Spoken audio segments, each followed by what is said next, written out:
What could possibly go wrong? Famous last words, and up this mountain about everything. Picture going up a mountain where 6 or 7 blind corners, exact same direction, look the same, and some you can take at 130, 150 miles an hour, and some are hairpins with a 1,000-foot cliff on the outside. Pikes Peak, it's a hill climb race. I think the most crazy race you can have in the world. I would describe, first of all, like dangerous, really dangerous. It's a challenge, you know, personal, technological, historical. You basically want to go beat the mountain and of course go as fast as you possibly can. The history of the race has been kind of big money, manufacturer-backed teams versus local small guy. And often the small guys could compete just partly because they knew the road so well. When Group B Rally stopped allowing it in WRC, all the Europeans came over to race their amazing Group B rally cars up this mountain. They gave them a place to do it. Pikes Peak is such an incredible challenge. Not only will weather play a big factor on race day, but without that in mind, it's the challenge of the environment. I don't believe there's any other race course in the world that the start line is at 10,000 feet. And on top of that, you're going to climb to 14,115 feet. The altitude is very dangerous. So yeah, you have to adapt your car for this kind of race, which is unique in the world. It gives every motorhead a chance to build the biggest monster, the biggest beast that they can possibly imagine, and see how fast they can run it on one of the most challenging courses. It can't get any better. So as a driver, and there's a lot of great European drivers, a lot of great drivers all over the world, this is a place that you want to test your merit.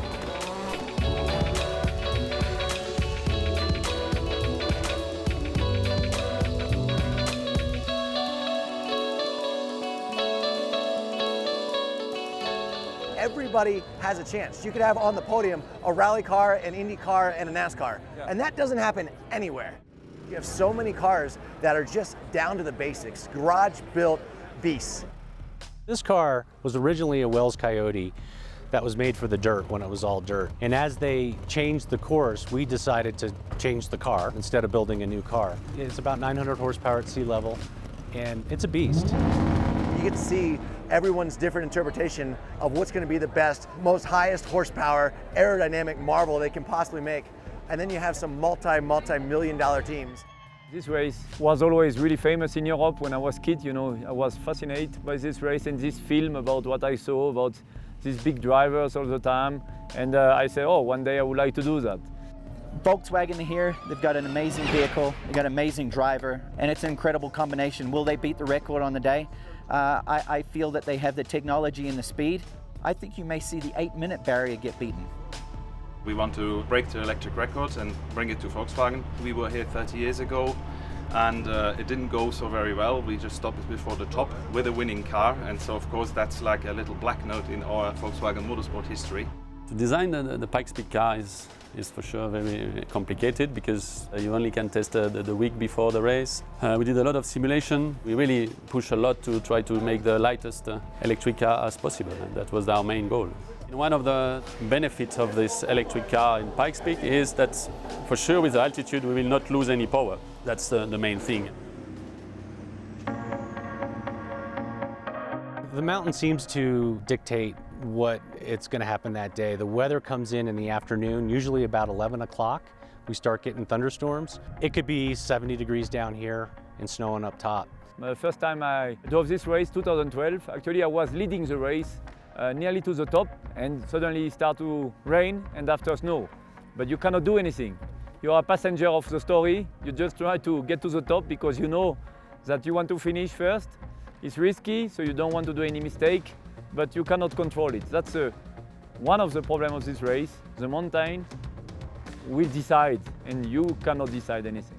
It's Pikes Peak, so you're gonna get everything possible. This morning it was clear, then it was socked in again, then clear, now it's socked in again, so pretty standard. On race day, it's just going as fast as you can, as hard as you can. You don't get a second chance. There's only one lap that you do on race day, and that's a big challenge for everybody.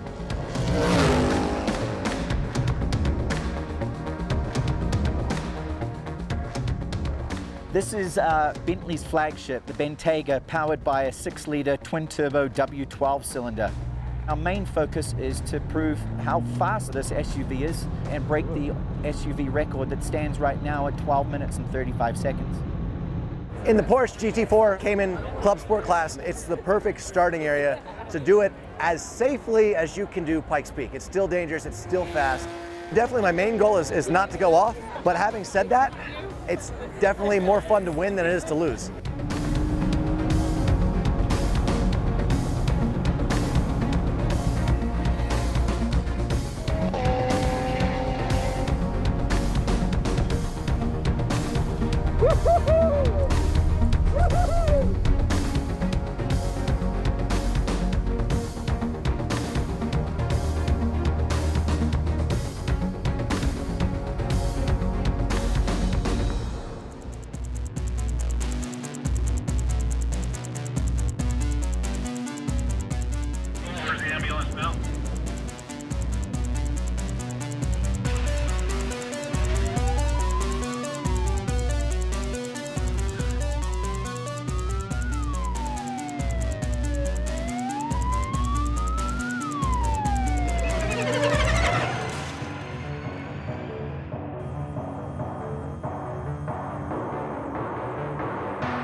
Never thought Loeb's record would go down. That's amazing. Electric car, so cool.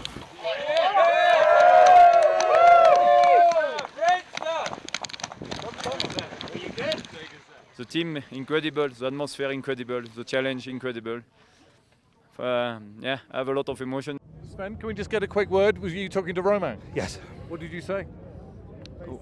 First of all, thank you for being with us this last 9 months, because also Romain, with all the programs he has had, he's been flying to America back for 24 hours up and down.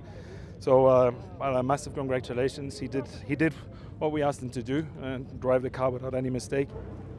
Sure, for motorsport, today he proves that an electric car, a fast electric car, can win a race with high level. And I think, everybody on a weekend enjoy a lot looking Pikes Peak. I saw some tweets that people saying it's more fun to look Pikes Peak than looking Formula One in Le Castellet. So I don't know if it's true, but for sure, I think for Volkswagen to prove that this car can beat everything here, it's a big step. After, for the road, it's another story.